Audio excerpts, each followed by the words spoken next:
Happy Monday, everyone. This is another edition of Catfish on Ice with Chad Minton and Rich Howe. Of course, we'll have Kyle Perkins joining us later on in episode 95. How are you doing tonight, Rich? Doing good. We had a power outage earlier. We were talking about it. We didn't have power for like 6 hours. It was getting a little chilly, but it came back on, so we're all good. We are all good. We are glad to have you. Of course, that is first world problems whenever we have to lose the internet around here. Absolutely. But we're happy to have you tonight. Preds are enjoying a little bit of a 2-day break after that crazy, wild mess of a game against the Arizona Coyotes.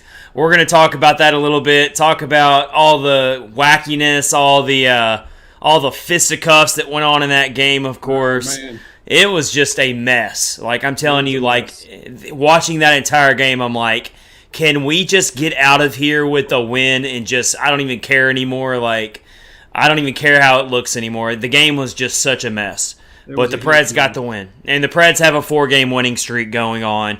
And, of course, we are all getting ready for the massive test that the Preds have up against them on Tuesday night against the Colorado Avalanche. It's going to be the third time they've played the Avs, but I got to say, this is vengeance because the Preds have never beaten the Avs in recent memory when the Avs are at full strength and they have their full complement of players. Yep. The Avs have owned this series for a while now. Unfortunately. So we are going to preview this matchup because if we want to be taken seriously across the league, you got to beat teams like the Colorado Avalanche when they're at full strength, not when both teams are ravaged with COVID protocols. Yep. That's true. Yeah, it's going to be a crazy one. Two players out from each of those teams. Phil's obviously out. And then Gabriel Landeskog. Yes. He's got the COVID. We just found that out. Protocol. Yes. Yeah, yes. So. Big loss for them. He didn't play in the last game either, the last meeting where the Avalanche were missing a ton of players. But you know who they do have that we have to worry about? Mikko Ransomen.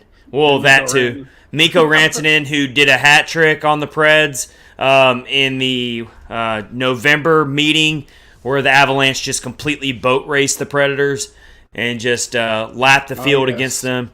That was ugly. Yes. So we are going to preview that matchup a little bit more in our opening face-off tonight, so stay tuned for that. We've got our Clutch Performers of the Week. We're bringing that back for our Monday edition of Catfish on Ice. I've already kind of put it out there who my Clutch Performers of the Week are. I want to hear Rich's Clutch Performers. We will talk about it, of course, get really into who are our 3 top players of the week that performed at the highest level in the clutch category. They came up in the big moments and helped push the Predators to victory. Of course, the Predators got big wins over the Vegas Golden Knights, LA Kings, and I wouldn't call it a big win, but it was a necessary win against the Arizona Coyotes. We'll take every one of them. We'll take them all. Well, you don't want to ever be that team that loses to the Arizona Coyotes, so at least they took care of business there. You absolutely don't. I was a little worried. I thought it might be a little bit of a trap game for them, but it wound up not being, so it was good. I just, honestly, Rich, I just think the Coyotes are seriously that bad. They're pretty bad. You cannot use the definition of trap game when you're going up against a team roster-wise, it's not even to talk trash. I'm not trying to talk trash about the Coyotes. Yep. Even the general manager of the team said he was going to rip this thing down to the bare bones. That's and true. He was not lying when he said that. True. And that's not to throw shade at the Coyotes, but they went fully on board, as much on board as you can go with a rebuild. I mean, that team is just bare bones. Yeah, it's pretty bad.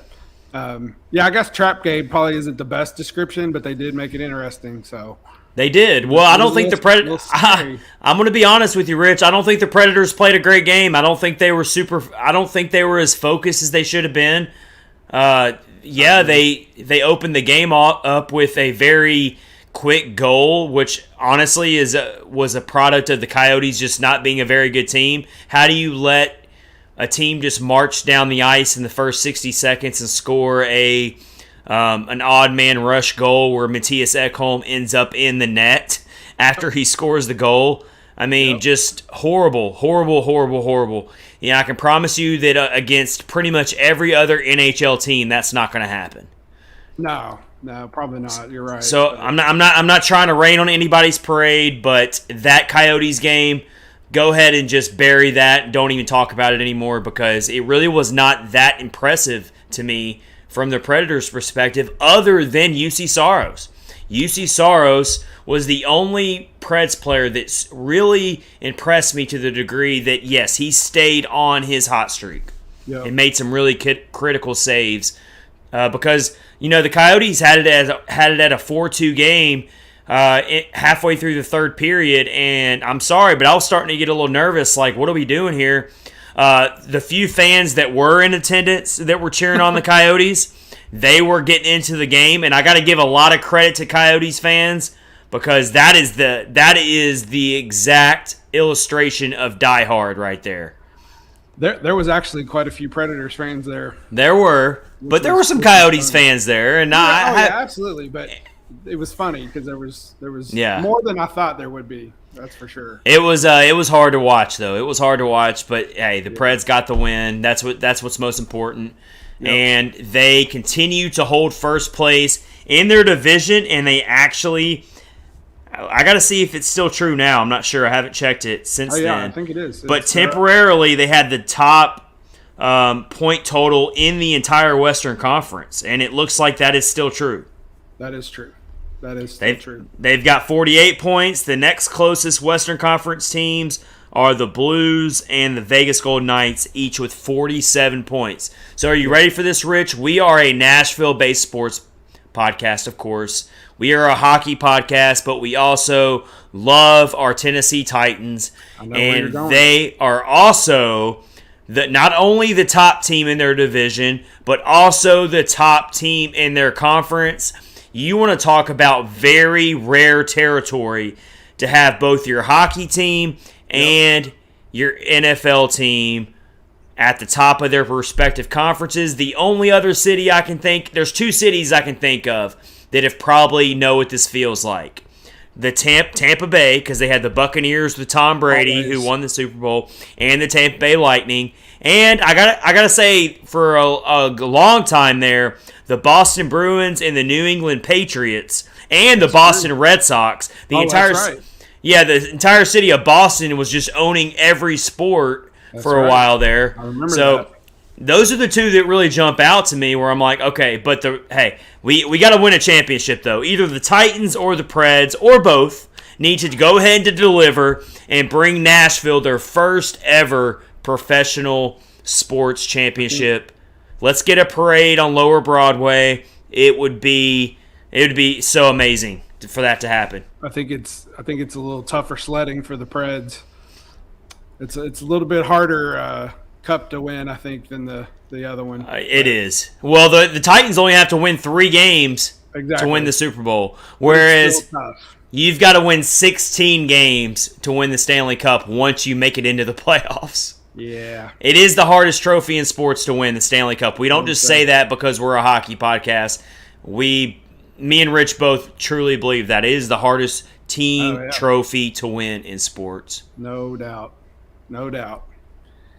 We've got our buddy Kyle Perkins joining us a little bit later on in this episode, of course, for another Monday edition of Perk's Picks. I know he's got a really good one lined up for us this week when it comes to his Perk's Picks list. He's pretty excited about it, I think. So. Oh yeah, I'm sure he is. It's always a blast. He's mentioned it a couple, like 2 or 3 times today, so he's pretty excited. And Rich, I really do have to. I'm not very pleased with you right now. Did you check our fantasy hockey score last week? I don't need you to laugh. 1 point. I don't need you to laugh. I'm sorry. I couldn't believe it. I thought for sure you had me. Oh my gosh, man! So I picked up. So I had one. You get 4 players max you can pick up each week. And I already used all mine. Coming out of Saturday, I was like, okay, this is going to come down to the wire. And there was only 2 games on the NHL schedule on Sunday. And so I'm like, I'm going to have to pick up a player from one of these 4 teams to try to give me just enough points to get by Rich. And I think I was down like 8 points going into the day, Sunday. I was like, okay, I got to figure this out. And I ended up picking up a defenseman for the Anaheim Ducks, Josh Manson. And he scored me 4.5 points. Guess how many points I needed him to get me? 6. Well, to beat you to get 6. That's right. I could not believe it. He gave me almost 24 minutes of ice time, so it's not like I picked up a player who never played. But I knew it was really hard to say. He had 1 shot on goal. He had 2 hits. Just not enough. He's only rostered by 14% of teams in fantasy hockey. So this guy is like a relatively unknown player. I took my shot. It didn't work out. It didn't work out for me. But, Rich, you are lucky because if Phillip Forsberg plays on Saturday night, he gets me at least 1.5 points to beat you. Yeah. Oh, yeah. Oh, no doubt. Not to mention, if UC Saros doesn't give up that last goal in the third period, you lose 3 points every time your goaltender gives up a goal. Then I also beat you. So you know what? I think you and UC Saros have a little deal behind the scenes, and I think you texted Juice and you were like, "Hey, take one for the team. Give up 1 goal." Just so I can make sure I win my fantasy hockey match. And he's such a nice guy, he did it. Well, I mean, you're like one of his biggest fans out there, so I could see why he would do that. I like him a lot, yeah. So he got you a win. Even though he's on my fantasy hockey team, I think he made a deal with you. Hey, man, you got to do what you got to do. It was fun. That one stings bad, though, Rich. That did sting. It really does. I'm not going to say that I feel bad. But no, don't feel bad. I could have swore you were going to beat me. It was good, and then I actually used all of my transactions, and you had your 1 left, and I couldn't do anything. So, but the problem that was facing me was there was only 2 NHL games, so I didn't have that many players to choose from. Yep. And it really ended up burning me. I mean, I had to take Josh Manson of all people, and he was the best player available, and he got me 4.5 points. He just didn't get me enough. Didn't get enough. It was close. All right. So let's get into it though. But this league has been a lot of fun here. Oh, it is. It's going to be fun down to the end. All right, let's get into this for episode 95, our opening face-off. We are presented by DraftKings. We are part of the Hockey Podcast Network, of course. And we are going to go ahead and preview this massive matchup with the Colorado Avalanche. Of course, the Colorado Avalanche are the top team in our power rankings every week, the battle for the Central. And I don't think me or Rich are anywhere close to moving them out of that top spot because not yet. What have we been saying for weeks and weeks and weeks now? The Avalanche are going to eventually figure it out. All of their talent is eventually going to rise up to the law of averages, and they are going to be a force to be reckoned with. And that's exactly what's happened. Yeah, even at the beginning, like you said, we were definitely like, they were playing horrible. They didn't have all their players, and we were like, they'll figure it out. They'll definitely figure it out. And they have figured it out, and they've got 5 games in hand over Nashville and St. Louis, and that doesn't bode well. I mean, that's just not good. Colorado is 4th in the league right now in point percentage. Because, there's the discrepancy between games played is all over the place among all the teams in the league. So you really can't go over total points right now. It's not really indicative on what's going on in the standings. You can really look at the point percentage, and Colorado, like I said, has the 4th best point percentage right now in the league. The only teams ahead of them are the Florida Panthers, the Carolina Hurricanes, and the Toronto Maple Leafs. So actually, the Colorado Avalanche has the best point percentage in the Western Conference, a better point percentage than the Nashville Predators. Yep, yeah, definitely. I mean, they're playing amazing. Let's see, I looked it up today. They are 9-1-0 in their last 10 games. Yeah. So that tells you something right there. This is your test. This is your test right here. Not to all right. If the Preds lose on Tuesday to the Avalanche, I don't think it's any reason for us to panic or go crazy. But I will say, even if the Preds do lose, they need to at least go toe to toe with them. Absolutely. If we come out of that game where the Preds are down 2 or 3 goals quickly, and it's just it's a very obvious that the Avalanche are better than them, and they run circles around them, much like the first meeting of the season, that I'm going to come out of this game being very disappointed, because if we have the bigger goals for the Predators of actually winning a first round playoff series this year and showing that they're ready to hang with the big boys, then they've got to show they can really handle a team like the the Avalanche. They've handled the Blackhawks, handle the Avalanche, and at least get it to where it comes down toe to toe, down to the wire. Yeah, absolutely. If you look at the both teams stats wise, they're actually pretty evenly matched.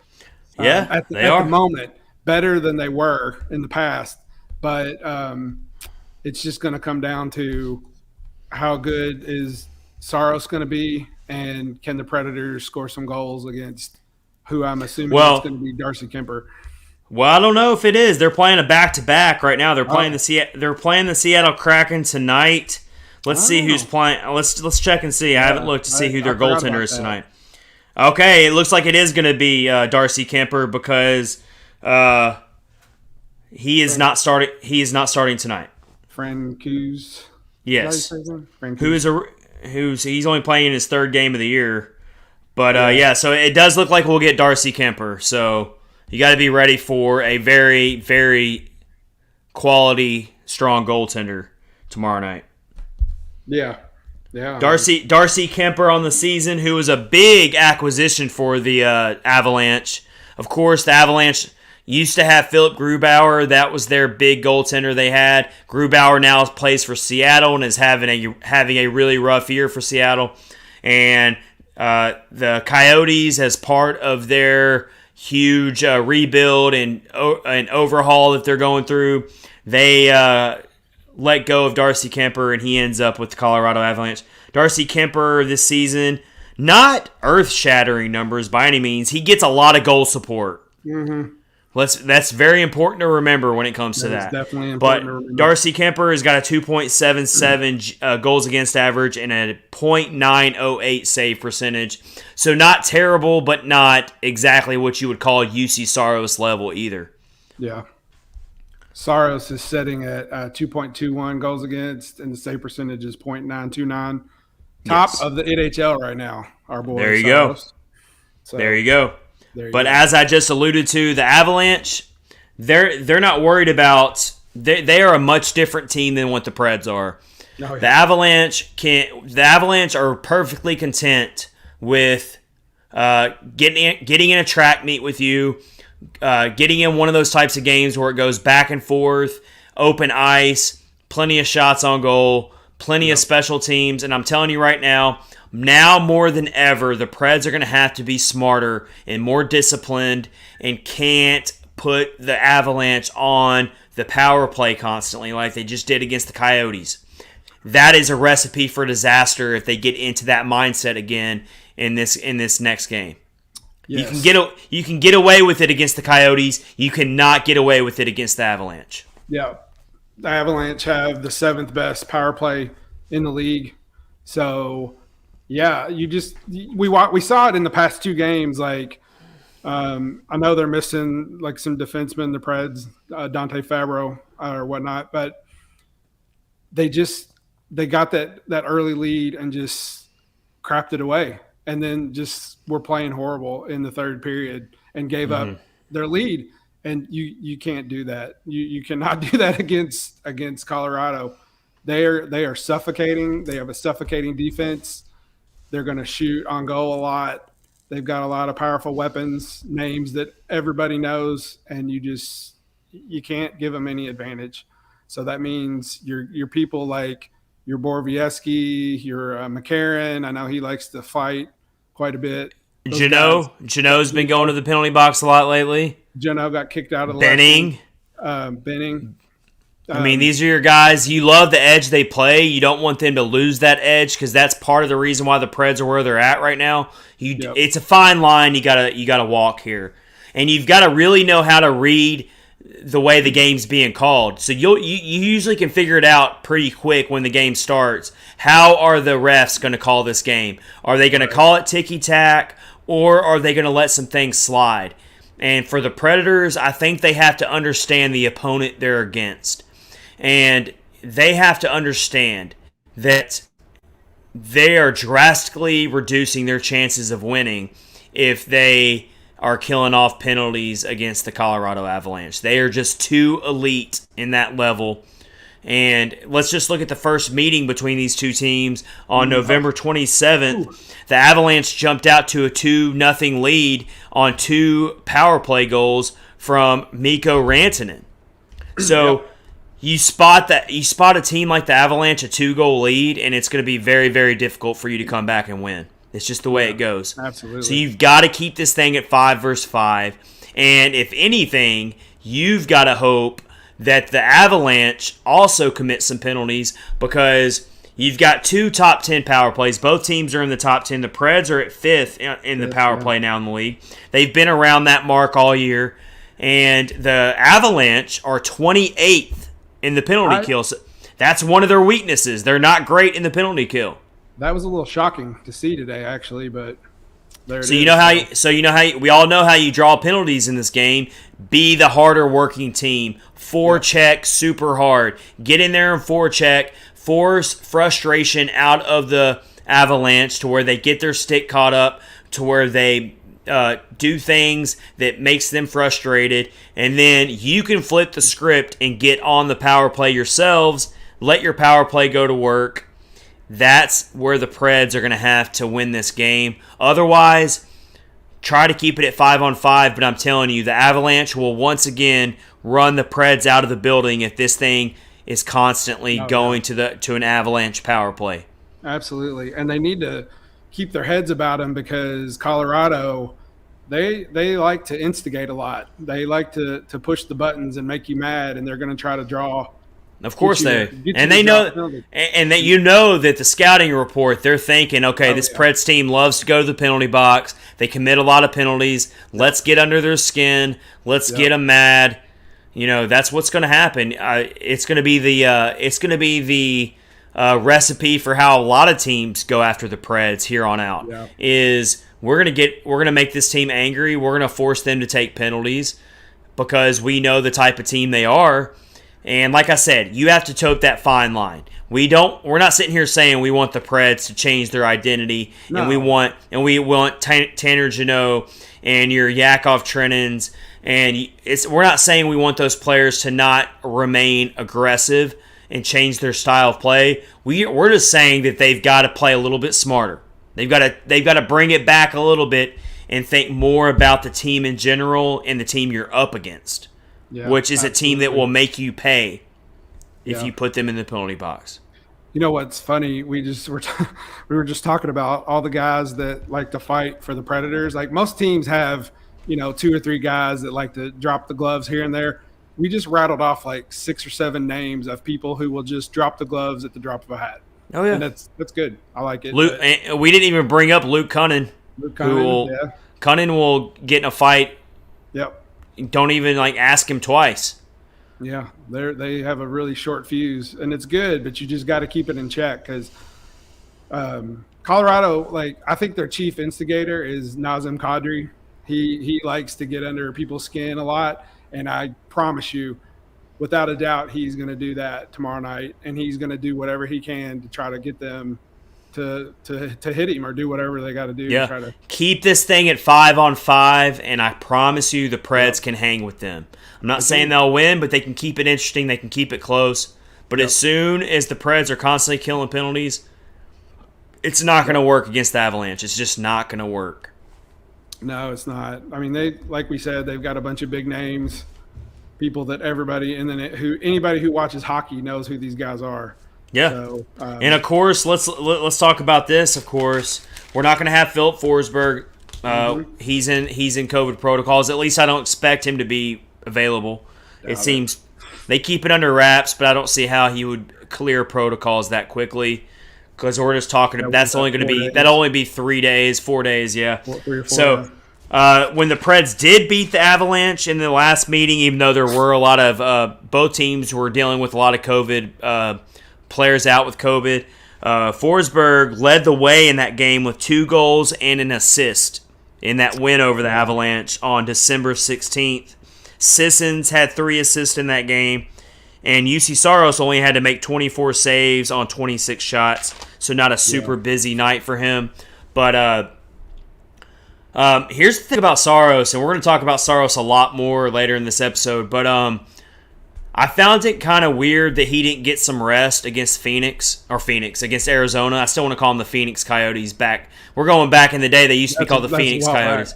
Yeah. But yeah, I find it weird that they did not start David Riddick in that game to give Saros some rest. Yeah, that was a little strange to me as well. I don't remember where I read it, but somebody brought that up, and somebody said that Saros, he has been asked about that before, and he said basically he'll play whenever. Like, well, he's still young. I mean, he's still young, and he's.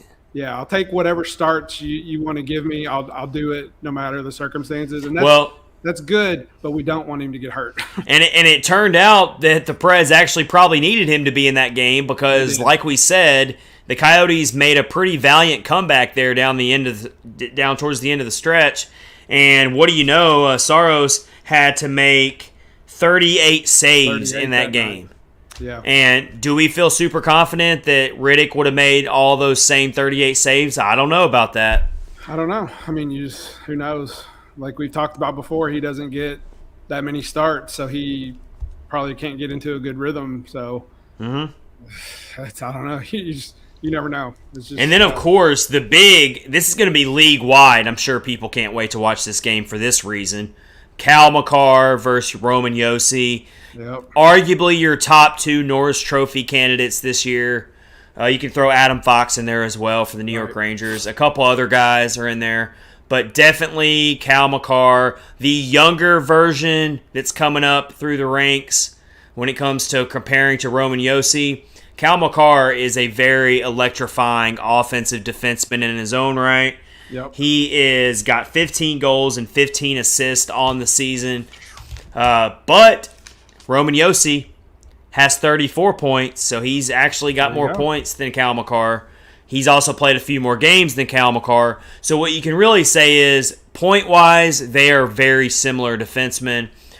2 of the best in the league, and we get to see them go head-to-head, so that's going to be fun. Yeah, getting the butterflies about tomorrow night's game already. It's not not even tomorrow yet, and it's like this is a real test. This is a real test that we got in store for us. So let's go ahead and do our final score predictions right now, Rich. Let's go ahead and put our money where our mouth is. I'll go first to make it easier. Okay. Yeah, you go first. I got the Preds and the Avalanche both putting up some goals in this game. I think both goaltenders are going to give some goals up. I think both teams' defenses are going to be tested. I think both power plays are going to have some success because the Preds' power play shouldn't be overlooked either. Mm-mm. So I've got a 4-3 final score, but the Avs win in overtime. But I will say that we come out of this game feeling pretty confident that the Preds can indeed hang with the Avalanche toe-to-toe throughout a 60-minute game. I just think that it's going to be a little too much to overcome. They'll get a point, but my prediction is a 4-3 overtime win for the Avalanche. That's good. I'm gonna go the other way then. I'm gonna say 4-3 Preds in regulation. Ooh, okay. We'll see. I think they can hang with them. I think if they get, hopefully Dante Fabro is going to be back, and them not having Landeskog. I know we're missing Forsberg, but I don't know. That's a trade-off. That's a one-for-one swap right there. They lose Landeskog, we lose Forsberg. I feel like that's like, that kind of evens it up a little bit. But I don't know. They're scrappy. we know they're going to fight. So that's what we'll say. We'll go with that. We'll see. Well, all right. If your prediction comes true, Rich, and the Preds I hope so. beat the Avalanche, then the entire league is going to be forced to have to talk about the Preds at that point. Oh, absolutely. Look at this. All right, we got a prediction here. We got a really good, confident prediction here from Mike Twitter. He's got 5-2 Preds. Love it. Man, give me some of your optimism and confidence, Mike Twitter. Share some of that for the rest of us. That's all right. That's all right. Everyone knows that I'm the podcast naysayer on the show. I always have a hard time. But the Preds have proven me wrong all season, so everyone should love my prediction because every time I make a prediction against the Preds, I end up being wrong. So everyone should actually love my prediction. Yeah, we were both naysayers, though, at the beginning of the season. So. Of course we were. I mean, I think everybody was. It wasn't just us. It was All everybody. right. There's your predictions right there. Rich says 4-3 Preds win in regulation. I say the Avalanche are going to beat the Preds in overtime, 4-3. But I do think we'll come out of the game feeling pretty confident that the Preds played a strong game, and it was just one of those two heavyweight matchup type of game, and someone's got to win. It's going to be that type of game for me. Yep. And don't let those guys get in their heads. They can't get in their heads. That's the main problem. For sure. Those guys, I think they just get in there and their identity is I'm going to fight whoever is even lingering, even thinking about hanging out in front of it's also the way the Predators play. That's just their style. They play a very aggressive hitting, forechecking type of game, and so a lot of times that's going to lead to penalties sometimes. Yeah, it will, but they just can't. This is the game where you got to keep your. And I'm sure I am almost positive that John Hynes is preaching that to his team. Look, I'm sure he's trying to focus in on that and say, hey, we've got to be a little bit smarter in this game because we got to know what we're up against here. We're up against a very elite power play team that will make us pay. So real quick to just hammer on that, in the game against Arizona. They lost actually 2 power play opportunities because they committed a penalty and made it a 4-on-4. You just can't. You can't do that. And you're dealing with younger players like Jeannot and Trennan and McCarron. These are players that sometimes lose their cool. And like I said, it's a very fine line. It's a double-edged sword. You don't want these players to change that aggressive style of play because that's what makes this team so good. It's just you got to learn how to balance it out a little bit here, especially against the Avalanche. All right. Keep McCarron cool. So that's our preview of the massive Tuesday night matchup with the Colorado Avalanche back in Nashville at Bridgestone Arena. Cannot wait to watch that game. It's going to be a lot of fun, and I think the Preds are up for the challenge. I really do. Yep.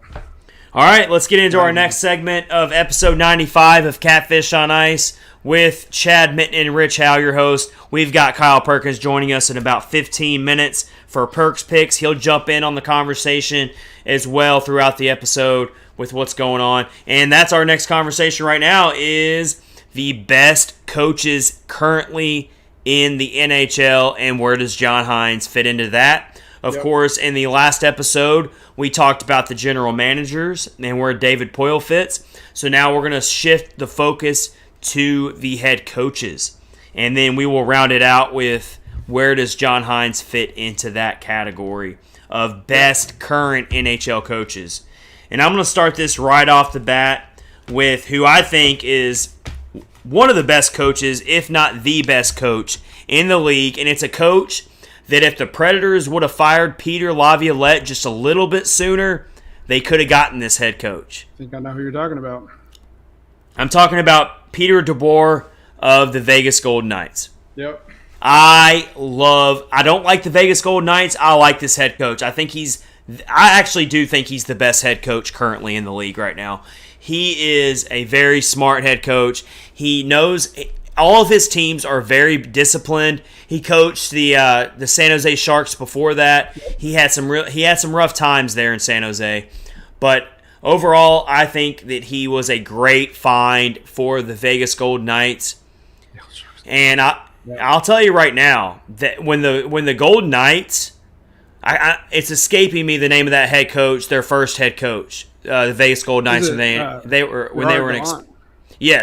an expansion team, and that was a very shocking coaching change at the time. Yeah, that was a little weird. No one could believe that, but they went out and got Peter DeBoer, and I'm telling you, I think he's one of the better head coaches in the league, if not the best head coach. Ever since he took over Vegas, he has 78 wins, 33 losses, 5 overtime losses for a 62 point percentage. He's got 3 straight first place finishes in his division for Vegas, which is pretty amazing. So I know he's got a lot of talent on that team as well to work with. But here's the big knock where maybe I can't make him the best head coach right now. This is the only knock I have on him. He coaches the Knights. Well, that too. He hasn't gotten the Golden Knights back to the Stanley Cup. He is 22-17 in the playoffs, which is very average, very mediocre. That's the one thing you can put a knock on in there. But I'm already on record as saying that the Vegas Golden Knights are my Stanley Cup pick this year. Yeah, I actually think they're gonna break through and win the Stanley Cup this year. So, Pete DeBoer. I don't even want to hear it. Yeah, you gotta say him first. Yeah, he is definitely one of the toughest. Like, they're one of the toughest teams. They are the toughest team in the West, I would say.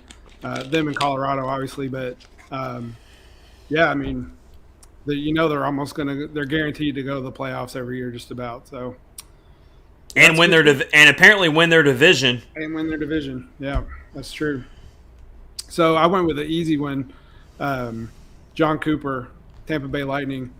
Yeah. So it goes without saying, but I looked it up. He was hired by them for Tampa Bay in 2013. So he was kind of around the time when the general manager was assembling, the team that went on to win the 2 Stanley Cups. So he was helping build that roster. So that's a good plus in his cap. I looked up his stats. He's 384, 197, and 53 since becoming a coach back in 2013, and he got his 400th win this past December on the night. So, yep. I don't like Tampa Bay, but I do respect them because of what they do. But I mean, he's got a 65% point percentage, which is over that time span.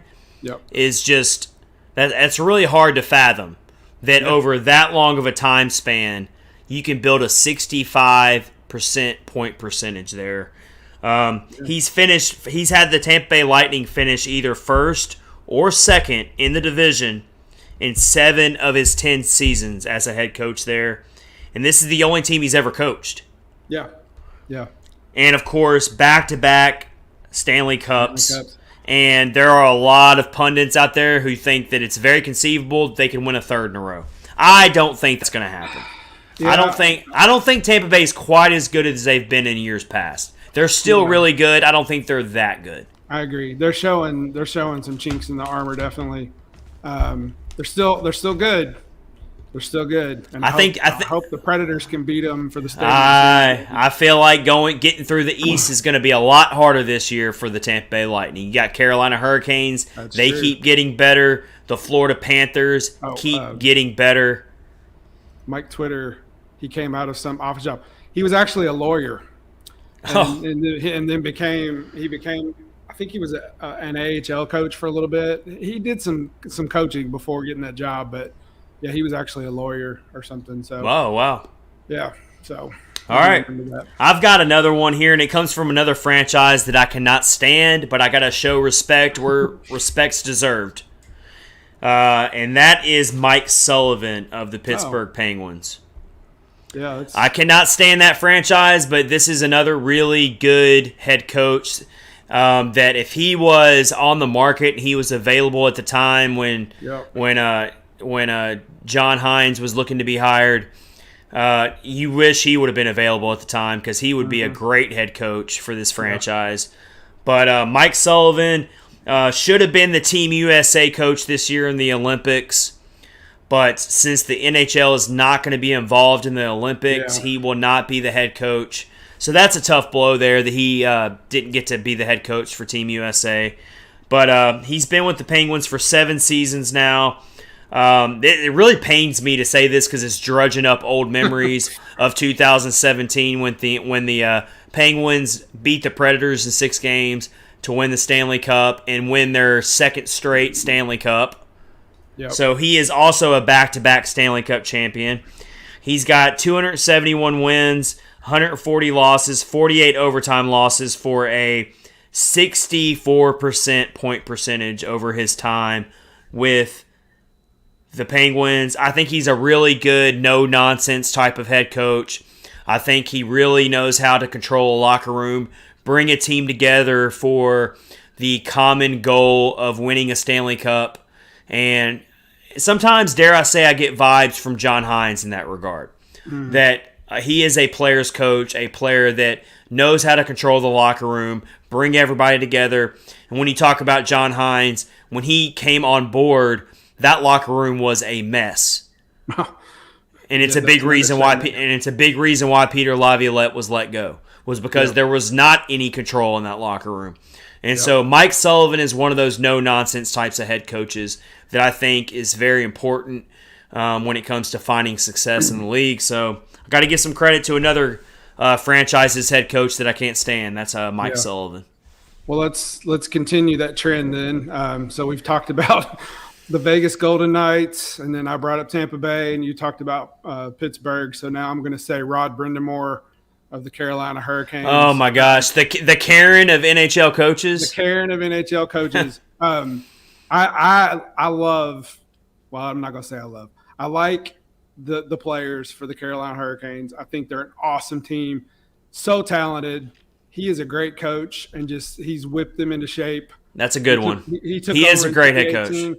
He is a good head coach. I will give him that. He is a Karen, like you said.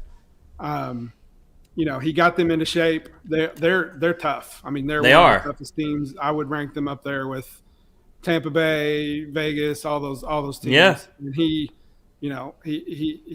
helms them well. I will give him that. I don't like him, but I respect him. And I can't get the image out of my head from our buddy Kyle Perkins, who's about to join us. Remember the image he shared of Brenda Moore? I can't remember what was it. He had he put a wig on him or something, but still used his Photoshop face. Yeah. And it said, "I want to see the manager," and it was because Rod Brindamore kept complaining about the referees in the first round playoff series, and of course, the next game he got his way. Of course, he did get his way, and it was horrible. He was complaining about it during the game, complained about it in the press conference afterwards, and lo and behold, next game it went that way for him. So, well, you know what? It feels great that the Carolina Hurricanes are no longer in our division, so we don't have to play them in these 2-game series, because I was getting over that. I was getting so sick of that last season. I was, for about a month, I think we thought it was cool, and then after a while we were just like, tired of it. I'm over it. Put it back to the way it was. Definitely. Yep. All right, I got one more head coach to throw in here, and of course, it's what all Predators fans love, and that is Barry Trotz. I know he's having a rough year with the New York Islanders, but you know what? He has still accomplished so much in this league. He is third all time in wins among NHL coaches with 887 regular season wins. He is first among active coaches in that category. Of course, your 2 leaders are Scotty Bowman, who was the longtime head coach of the Detroit Red Wings, and Joe Quenneville, who was coaching the Florida Panthers. I got football in my mind. I almost said the Carolina Panthers. The Florida Panthers earlier in the season. And, of course, that big scandal happened when it comes to the Chicago Blackhawks thing. Yep. But he is second all-time. So Barry Trotz only trails those 2 head coaches for all-time wins. But he is having a rough year with the New York Islanders. But I, as much as John Hynes is impressing me, I would trade John Hynes for Barry Trotz in a heartbeat and twice on Sunday. Well, there you go. I was getting ready to ask you if Trotz was going to make it out of this season. Do you think they'll let him go after after this season? You think they'll keep him? The Islanders? I think they will. Yeah. I mean, I think he's they'll just keep such him. a good coach. Yeah. So you're saying, though, if the planets aligned and they let him go and something happened, you would take him over Hynes in a heartbeat? Is that what you're telling me? Oh, I would make a 1-for-1 swap right now if I could have Barry Trotz back as the head coach of the Nashville Predators. No offense to John Hynes, but that's just Barry Trotz will forever be in my heart. And yeah. I still think he's one of the better head coaches in the league, even though he's having a rough year. We've got Kyle Perkins joining us. What's up, my man? Hey, Perk. Not a whole lot, gentlemen. How y'all doing? Good. So we got a question. So when you made that meme with Rod Brindamore, what did it say exactly? I don't remember. Oh, Brenda Moore. Brenda, that's it. Oh. Brenda. It's to this day, Kyle. It's still one of my favorite memes you've ever made. Oh, mine too. And because he's got the hair and everything. I giggle like a little school kid like every time I see that. It's just so hilarious. The amount of time I spent making that little video. I want to speak to your manager. It's just so that's perfect. Right. So Brenda. Yeah. The more. Oh, so Kyle, we'll kind of tell you who our head coaches were. We had best head coaches right now in the league, current. You know, we listed the obvious suspects here: Peter DeBoer, John Cooper of the Tampa Bay Lightning. I threw in Mike Sullivan of the Pittsburgh Penguins. And Rich, you had who did you have? It was the other one you threw in? Brenda Moore. Yeah, we're going to start calling him Brenda because even though we like to make fun of RBA, he is still obviously one of the better head coaches right now. He's proven that. And then I threw in Barry Trotz. Did we miss anybody? I had an honorable mention for this year, and it was Gerard Gallant for turning the Rangers around the way he has. Oh, yeah. Hey, Rich, that's a good one. That is a good one. Well, you got to look at Bruce Boudreau. Bruce Boudreau? Oh, yeah. Yep. Oh, yeah. They were hot garbage before he took over. And that's a good one. You look at where they're at now. They're on a heater. Yeah. So, you're right. There's a lot of good coaches out there. All right. So to round this conversation out here, and we're going to get Kyle's thoughts on this as well. Let's talk about, just like we did last week with the general managers, where do we fit John Hynes in this conversation? Has he done enough this season to at least be considered like top half of the league? I don't think so. I think we need to wait and see how this season plays out. And then we can start maybe talking about maybe he's in the top half of the best coaches in the league. But right now, I've got him still, the book still needs to be written on him because you look at his coaching career, it's still very, very short as a head coach. And especially his time with the New Jersey Devils is pretty bad. And so I do think he's starting to change the narrative slowly on his mediocre coaching career, but I'm nowhere close to saying that he should be mentioned anywhere close to the head coaches we've brought up previously who have won Stanley Cups and have been doing it for a while and have shown playoff success. Yeah. Well, I made some notes about him. The pluses are he's turned them into a contender when everybody had them counted out this season. And I would have, and I'm going to say it again, and we've said it millions of times, never would have dreamed in a million years that they'd be where they are right now. I mean, he's definitely proved that. After he got let go from New Jersey, everybody was saying he shouldn't be an NHL coach, but I don't believe that. I think he's definitely proved that he can coach. He's took a team that we didn't think would do anything, and they're playing awesome. But the minus is, can they keep it up?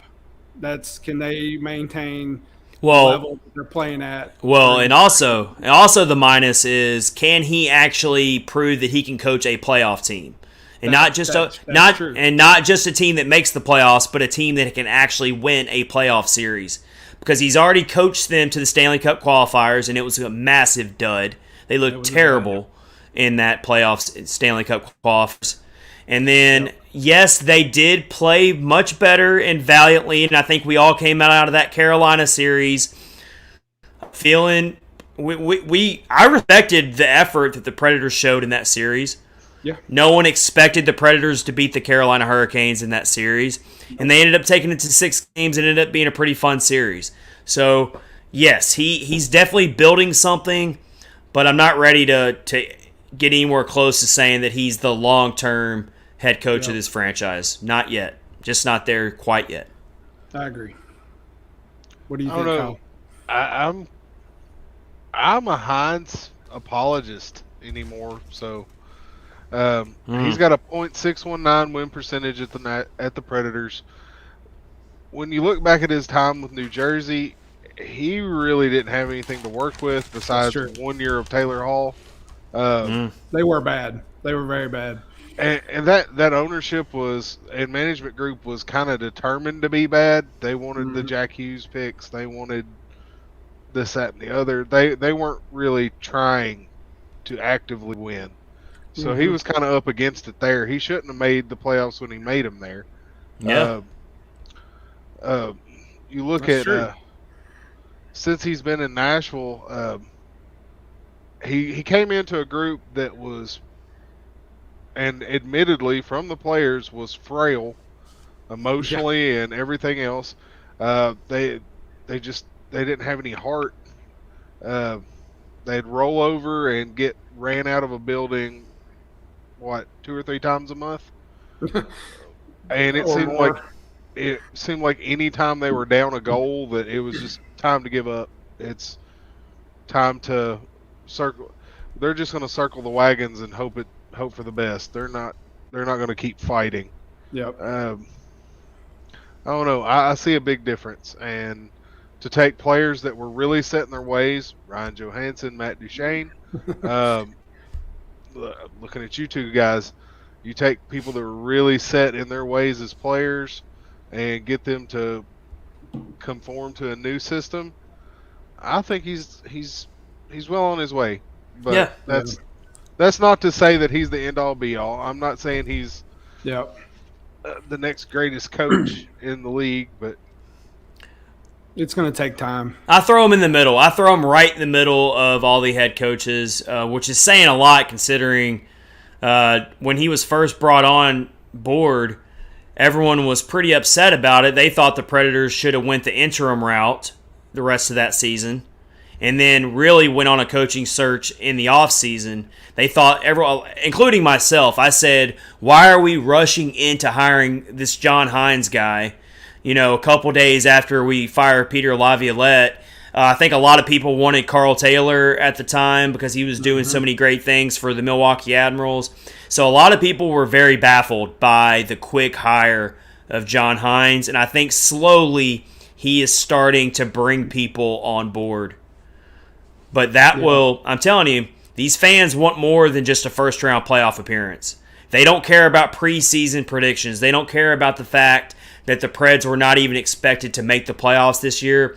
They will still be very upset and disappointed if the Preds make the playoffs this year and they get steamrolled in the first round. They'll still be very upset. Just saying. Yeah, definitely. Especially now that they got a little taste of what the success is like. And then so everybody's kind of done a big turnaround. They're like, we hate this. We hate Hynes. Oh, wait a minute. We're winning now, so everything's cool. And then it's going to go back to like, it's a tough business. It is a tough business. Yeah, it is. Like I don't think, and I'm pretty sure John Hynes doesn't pay attention to all that. But no, I don't think he does. What'd you say, Kyle? Like what? Oh, like the guy from the Waterboy, Rob Schneider. Oh yeah, no, we suck again. Yeah, we suck again. Yeah, exactly. Yeah. All right, so we're getting ready to get into Perk's picks here. With Kyle Perkins, I know he's got a really, really good list tonight. He kind of told us what he had in store, but like every Monday, it's always as big of a surprise to us as it is to the listeners. So tuned for that. We are presented by DraftKings, and of course, we've still got that awesome NHL promotion for you right now. All you got to do is bet $100, and you can win $100 in free bets if either team score. The NHL got rid of ties in 2005. So you know someone is going to light the lamp. So download the DraftKings Sportsbook app now. Use promo code THPN. Throw down $1 on any NHL game and win $100 in free bets if either team scores a goal. That's promo code THPN this week at DraftKings Sportsbook, an official sports betting partner of the NHL. Must be 21 years or older in New Jersey, Indiana, or Pennsylvania. New customers only. Minimum $5 deposit, $1 wager required. One per customer. Restrictions apply. See DraftKings.com/sportsbook for details. And if you have a gambling problem, please call 1-800-GAMBLER. And if the sportsbook isn't available in your state yet, no worries. Everyone can play for huge cash prizes all season long. And of course, DraftKings is giving all new customer a free shot at millions of dollars in total prizes with their first deposit. So go get in on the action with our promo code THPN. And before we get into Perk's picks, let's list our 3 clutch performers of the week. Since it's Monday, we're going to bring that back. I've already listed mine. I'm going to list mine real quick, and then I want to hear you guys' 3 clutch performers. These are not just the players who played the best, but the players that played the best in the biggest moments.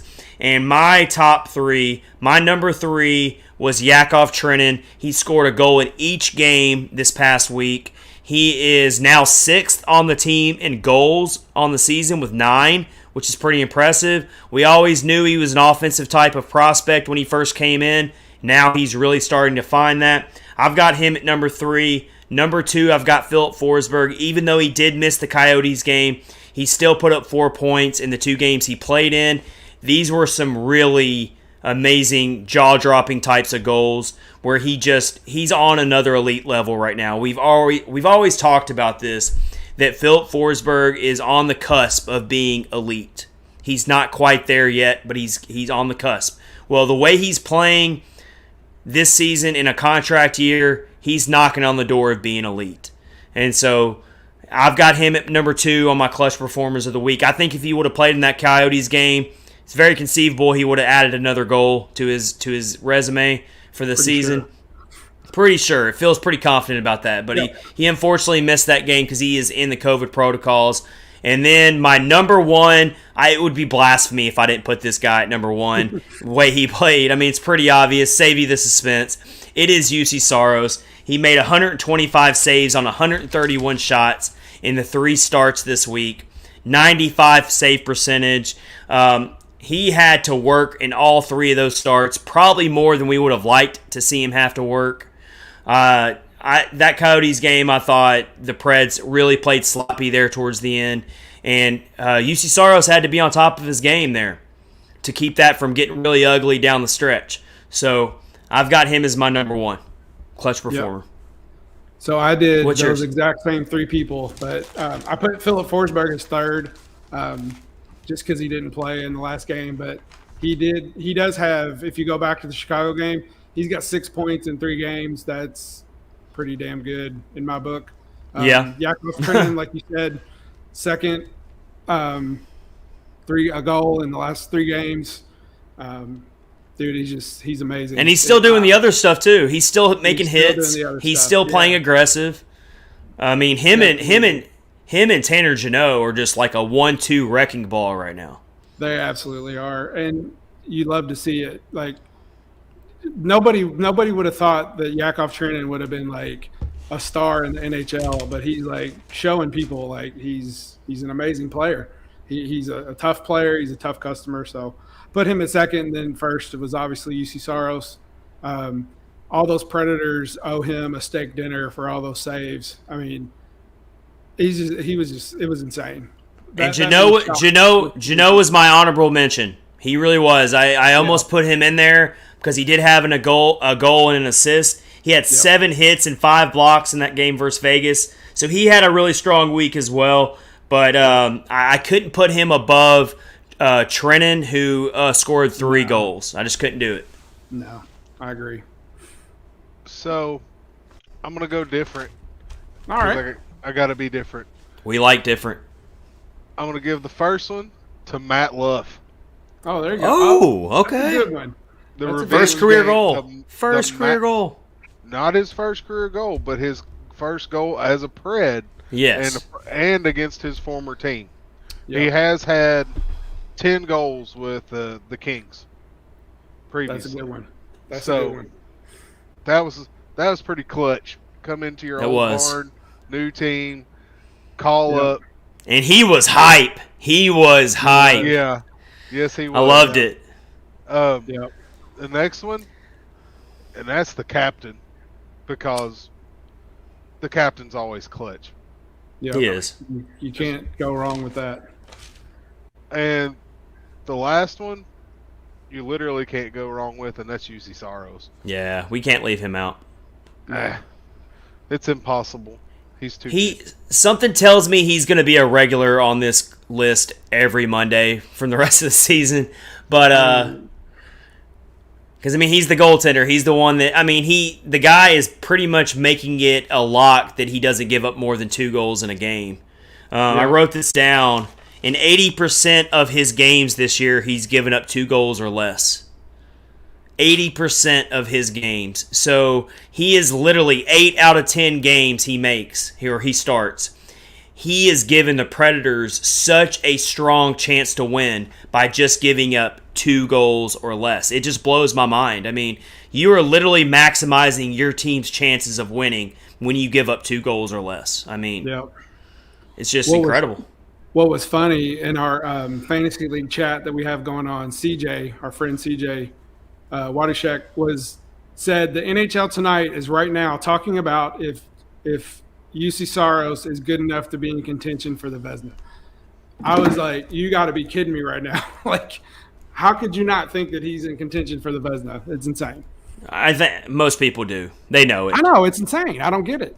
He's no longer in Pekarine's shadow anymore. He's people know who UC Saros is now. I don't think he's a secret anymore. Yeah. If he is, still is he good?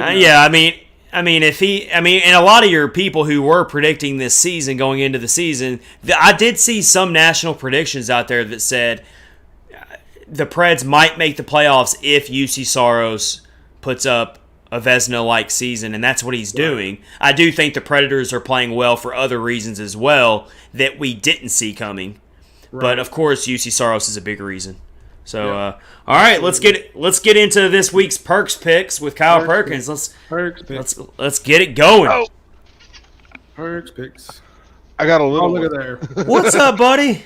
There's a Perks pick right there. He's the top pick. He is the top pick. Yep. A little Perk. Yeah, he's running around behind me now. So, if you hear anything fall or get destroyed, tell him not to slip on the ice. Yeah. Yeah, you're in Bridgestone Arena right there, so I need to see your little one running on the ice behind you somewhere. I don't know that I can pull that off. That'd be pretty cool if you did. That would be awesome. So all my picks tonight are musical references. All right. So love it. Not like musicals, but they're all song related.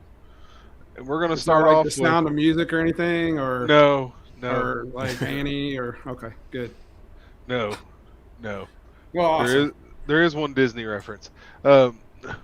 Anyways, we're going to start out with a band that has a member that lives in Nashville and is a Predators fan. And that would be Mr. Jay Weinberg of Slipknot. There you go. Ooh, okay. The first song and pick on here is Psychosocial. The Predators lead the NHL in fighting majors, and this is from hockeyfights.com. This year, they currently have 22 fights. I would have thought it was higher. The next team is the Coyotes with 18, and then the Ducks with 15. That just seems weird. Oh, it gets better. You go back to last season for the Preds, 12 fights. The season before, 19-20, 15, 18-19, 18. 17, 18, 20. Oh. Those are year-long totals. And we're only halfway through the season. That's pretty good stuff right there. I like it. These guys have absolutely changed the narrative on this team. Absolutely. They have went from pushovers to, I made a meme the other day with Trennan and Janot and Borvietsky. Yep. And called them the Broadway Bullies. That's right. We're gonna take that away from Philly. So that's right. You can pretty much bank on one fight every game. Go ahead and throw your money on it. They're going to get in at least one fight every game. And you need to, these opposing teams need to learn. If you're thinking about even hanging out in front of Saros after the whistle blows for like a second, you're probably going to get hit in the face. Or if you're thinking about taking a cheap shot on one of the Preds players, you better be ready for some retaliation quickly. From a few. It's going to happen. Yep. It's going to happen. And I love it. I'm here for it. Oh, absolutely. They're a scary team now instead of we're going to be able to run you and run into your goalie. I still don't. But can either one of you guys make sense of why Tanner Jeannot got thrown out of that game on Saturday night? Like, it still makes no sense to me. There was all sorts of things that happened in that game that I didn't think, wonder why what happened. I think he told Lawson Krause that he had a bad haircut, and him and the ref go to the same barber. That's that would make sense, I guess, because it really made no sense to me. Like, he just, Boro was chirping or whatever, and it was just. But yeah, I didn't get that part at all. Well, did you see that one when Matthias Ekholm was in the penalty box? I can't. Was it with Phil Kessel? I don't remember. Oh yeah, they were going at each other. He was saying like, I'm sorry, or something. It was kind of weird. I don't know. I wonder what that was. That was crazy. There was a lot of chirping in that game for sure. Oh man, yeah, it was not pretty. But Psychosocial by Slipknot. Yes. That is a very it's a very perfect song to link to the Predators there. That's perfect. I love it. Do you know who his dad is? Yeah, Bruce. Max Winberg. Max. Why did I think Bruce? Because he plays with Bruce Springsteen. Exactly. Yes. That's why. Yep. Yes. Yep. Awesome jazz drummer and just very, all around, very good. Very good drummer. Yep. So the next pick, we're staying in the same style of music, but that is "Hail to the King" by Avenged Sevenfold. Oh, there you go. This is literally my genre you're speaking to right now, Kyle. So the aforementioned Mr. Saros has a .958 save percentage in the last 4 games while facing a rather high 169 shots in 4 games. He's averaging 40-plus shots per game against him. Absolutely insane. Insane. It is insane. He was named the NHL's second star of the week. A lot of people think he should have been the first star of the week. And he was named the NHL Players Association Player of the Week. Nice. Which I'm pretty sure that is voted by players and not by media. Yeah. Yep. So but is it fair to say that I'm not saying that UC Saros' performance isn't sustainable, but I do got to say that I think the Preds have got to lower some of his shot totals he's having to face. I don't know how sustainable it is to keep giving up 40-plus shots a game and Saros being able to keep. I mean, if anyone can do it, it's Saros, but I do think the Preds have got to tighten up defensively a little bit here and not give up. I mean, you're giving up 40 shots on goal to the Coyotes. That can't happen. Come on now. That can't happen. The law of averages tells you that he can't stop all those. I mean, Oh no, he's just getting too much stuff at him. Yeah, just too much at him. It's a lot to ask of him, really. If they're not stopping any of those, exactly, a very huge task for him. So, So we'll keep on moving, and we're going to change genres up completely, and we're going to go to another person sort of from the Midwest, and that is Tech Nine in the song "Like I Ain't." Okay, you just completely threw me a curveball there. I know who that is, but I know who it is too. But now I'm not going to attempt to sing this because we ain't doing it. No, please do, please do. Karaoke. But basically, the song is about people talking down at him because he hasn't done all of these things. So that is going more towards the disrespect that the Predators have been getting nationally and internationally from the Canadian media. They moved down 2 or 3 spots in the power rankings this last week without losing a game. I don't get it. They got passed by Minnesota, who just had Kirill Kaprizov go on extended IR. It's a travesty. And that's not just because I'm a Predators fan. It's ridiculous. I haven't seen them in one top 10 list anywhere. Like I've no seen one's them on one, but I Okay. can't remember who it was. They were 8th. Yeah. Leading. I just think that people just still aren't on board with the Predators. I feel like a lot of people would say that they're frauds. I'm not saying it's right, but the national media, I'm sure the overall narrative is that the Predators are frauds and that they're eventually gonna come back down to reality. That must be the narrative, I guess. The Rodney Dangerfield of the NHL. No Get no respect. respect. That's right. Yeah, that's okay. We don't need it. Yep. So That's crazy. the next one, Rich will know this one, and that is "Nose on the Grindstone" by our Kentucky fellow, Mr. Tyler Childers. Oh, there you go. Yep. So this song is about keep your nose on the grindstone and out of the, well, we'll say recreational pharmaceuticals. And basically to keep working and just prosper that way and not try to do all this other stuff. Well, this team keeps working. One of my things I have listed is Matt Luff and his goal he scored against the Kings. That's putting in work by a guy that was a call-up. The assist by McCarron, another guy who was a call-up, who was called up last year and did horribly. I don't know if y'all remember. He was the one that punched at a ref. It was a bad call-up year for him last year. In fact, if it wasn't for him getting called up and then subsequently suspended, Tanner Jeannot would not have been called up. Because good point.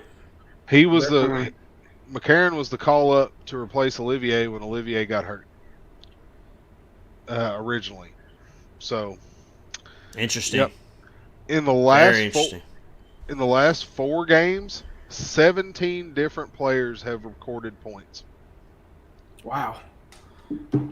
That's putting your nose on the grindstone and putting the work in, and everybody doing it. That's awesome. That's what you want to hear. Close to an entire roster. Hey, guys, that's the depth that can win you a playoff series right there. Yep. When they're not relying on one person to pull the rope, it's the whole team effort. It doesn't matter which line. It doesn't matter anything. It's just everybody's pulling the same way. Mm-hmm.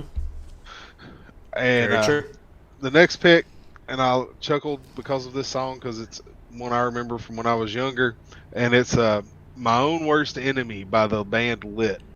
Oh yeah, I remember them. And classic. They've allowed 169 shots in 4 games. Holy crap! If that's not being your own worst enemy, what is? You're getting. There's no call looks for like that. he lives on the south side of Chicago, being shot up like that. Just it's there you go. What you can't be successful against high-end teams allowing that many shots. Like the Colorado Avalanche, who they're about to face on Tuesday night. You give up 40 plus shots to the Avs on Tuesday night. You might give up 6 goals, 5 or 6 goals in that game if you give up that many shots. I mean, I know UC Saros is on a tear, but you're living dangerously. Yeah. The Avs will put a touchdown on you before you know about it. Yep. Mm-hmm. And then just smother you the rest of the game. It's just you can't do that. You got to start, and it's not that they're allowing all point shots either. They're allowing a lot from inside close, and it's very disconcerting. I don't like it. I don't like that amount of shots. Yeah. And here's another little update real quick. They're actually losing to the Seattle Kraken right now, 3-2. Is that what you're getting ready to do? That's what I was about to say. Great minds think alike, Rich. Yeah. That's a surprising result so far, but they've only put up 19 shots on goal against Seattle. The Avalanche are a team you can never count out. They normally figure out a way to. But it is very. It does help a ton that we're getting the Avalanche on a back-to-back. That's big. Yeah. And that helps. Travel. Yes. They have. Are they in Colorado or Seattle? They're in Colorado. It looks like. Yeah, I think they're in Colorado. I was kind of hoping they were in Seattle. That'd make it even worse. But Yeah, let's make it as worse as possible on them. Yep. Yeah, we want the worst. Speaking of the worst, we're going to go to the last pick, and it's a two-parter. So we're going to start off with a newer rock band. Chad, you might know them. I Prevail. I've seen them live, Kyle. They're one of my favorite newest bands that are out there. Oh, wow. They are so good. I saw them live 2 years ago, and they were one of the best concerts I've been to in a long time. They put on a show. They're awesome. That's cool. And highly recommend. They're huge hockey guys from a big hockey town. That town is Detroit, Michigan. You had to say that team. They couldn't be all right, I take it back, Kyle. They're the worst band I've ever heard in my life. All right, never mind. We're going to use their own stuff against them because the song I'm using is Come and Get It. Oh, it's such a good song. So, last week on this podcast, I gave out some stats about Tanner Jeannot, Lucas Raymond, and Trevor Zegras. The next morning, I decided I was going to make a graphic and put it out on the Twitters. God, did you get people? You got the whole Twitter sphere stirred up over that. Oh my gosh. So I'm going to quote this song. I'm not going to sing it. I'll just bite my tongue and leave your mouth to run. Soon you'll see. If you want it, come get it. You know where I'll be. There you go. That's Tanner Jeannot in a nutshell. Pretty much. So there. One of the things I want to talk about on this is you can call me stupid. You can call my take stupid. Don't go after anybody personally. Yep. I didn't care. There was an individual that came after me personally, said some things. I saw that. You know, to me, it doesn't bother me, but it could bother somebody else if you do it to somebody else. Yep. And causing somebody to hurt themselves or something of that nature, be better. Yep. Absolutely be better. Unfortunately, social media brings us together. It does a lot of good things, but it also is very negative in a lot of ways. And it's just, and that person ended up deleting their account, I'm pretty sure. Yeah, they got met with some pretty good. You just don't. It's just there's no room for that. I mean, you never know. Even if you're trying to be funny and you don't actually mean it and you're just trying to sound like there's never an excuse to talk that way to anybody. Yeah. But there are some younger people that think that they've grown up with social media and this is like their life is just getting on here and talking smack to people. Mm-hmm. But like Kyle's saying, you never know who is on the other end of that screen that might be going through like the worst time in their life. They might be this close to doing something really bad to themselves. Do you want to be the person that your stupid comment sends them over the edge? I mean, it's just you don't talk that way to people. Nope. Yeah. And what was the bad part about it was your graphic was not disrespectful. You didn't say Trevor Zegras sucks, the other guy sucks. He should definitely be the Calder winner. It was just numbers.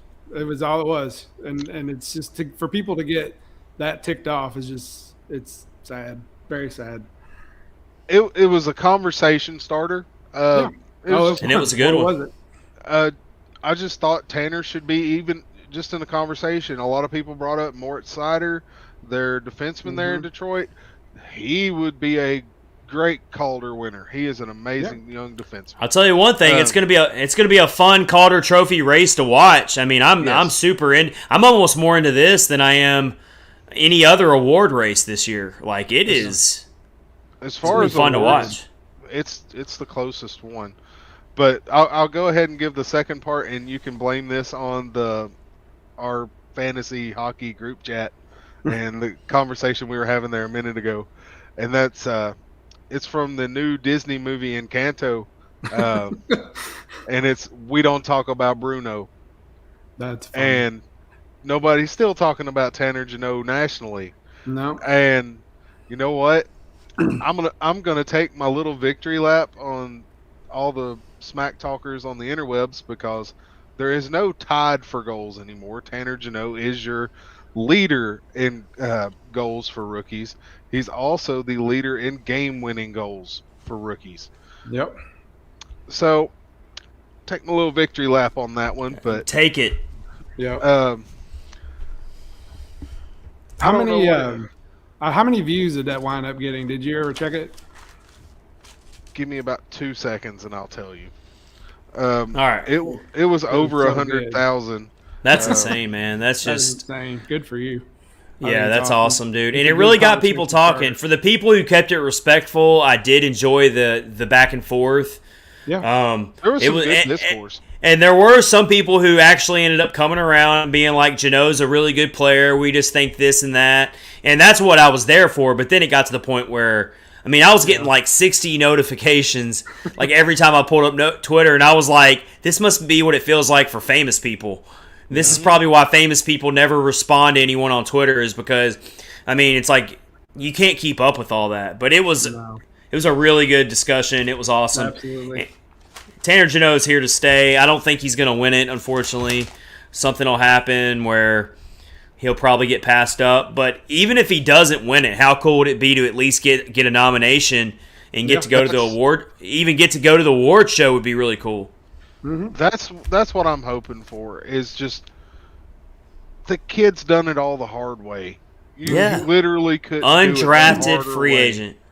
And just to be able to go to the awards and sit there in his nice suit and say, "Hey, I'm one of the best rookies in the NHL this year." Now, I do think there's a good chance he'll get a nomination. I think about it. It's very likely we will have 3 players in award nominations. If you talk about UC Saros for the Vezina and Roman Josi for the Norris, hell, I'll even throw John Hynes in there for Coach of the Year.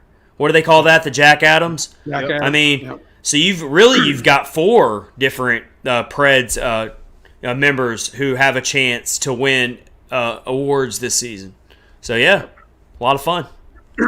Definitely a lot of fun. Definitely a lot of fun. That was a really good edition of Perks Picks there. That was a lot of fun, especially considering you named a lot of bands that are like right in my wheelhouse. Avenged Sevenfold, of course, Slipknot, Old School. So yeah, that was a really, really good list there from Kyle Perkins, as it always is. We're in episode 95 of Catfish and Ice. We got a few other things to get into. For one, let's go ahead and pay our respects to Bob Saget. Really tough news there. I grew up watching Full House, America's Funniest Home Videos. Really sad news. Bob Saget was tragically lost on Sunday. And I just want to pay my respects to Bob Saget. He brought a laughter to people.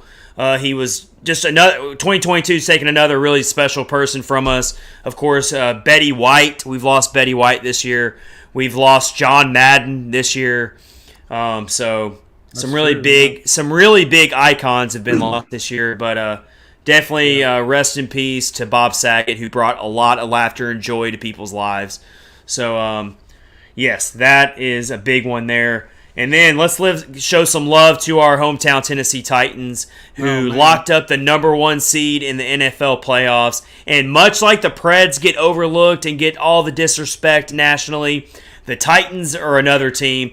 The first national story I saw this morning was who has the tougher path to the Super Bowl, the Kansas City Chiefs or the Green Bay Packers. They didn't even bring up the Titans, who are the number 1 seed. It's like they don't even exist. So much like the Preds, the Titans just keep keep proving people wrong. We are in very rare territory to have the Preds and the Titans both as the best teams in their conferences right now. So that's really, really a lot of fun. I think it was like 2 or 3 years ago. I might have even put this out on Predlines as a poll question at the time. But I remember putting out a poll question saying, which team was closer to winning a championship, the Titans or the Preds? And I think at the time, people went like 60 or 70% towards the Titans. Yeah. But if you would have asked this question 5 years ago, maybe, even before the Preds went to the Stanley Cup, it was always, the Preds will win it before the Titans ever win it. But that obviously that's changed now because the Titans only got to win 3 games now. 3 games. Yeah. Whereas we were talking about this earlier, Kyle. The Stanley Cup is the hardest team trophy to win. To win 16 games in brutal 7-game series fashion, nobody gets a bye week. Nobody gets a bye in the first round. The only thing you get is, guess what? You get to play a smaller seed or a lower seed if you win your division. But yeah, there's no easy roads to a Stanley Cup. And I would argue that hockey's a harder sport, but I don't know. I was a little disappointed. I actually wanted to watch the game. I don't really watch football that much, but I wanted to watch it, and it wasn't playing up here, so I didn't get to watch it. So I will tell you, Rich, that it was a very sloppy, ugly game, much like the Coyotes game. Like the Titans were playing a team that's on the equivalent level to the Coyotes in hockey, and the Titans managed to make it look as ugly as possible till the very end, much like the Preds did against the Coyotes. So they're like 2 peas in a pod, these 2 teams. But yeah, so a lot of fun there. The Titans will be hosting a home playoff game in a couple weeks. So really good times for both the Preds and the Titans. Yep. So a lot of fun there. Let's wrap it up with this day in Preds history. Did you look up any, Rich? I did not. All about it. Rich, you are slacking. Luckily, I'm here. I'm here to save the day. So I've got 2 really big wins in Preds history on this date that really stood out to me out of all the other ones. All right, let's go back to January 10th, 2012.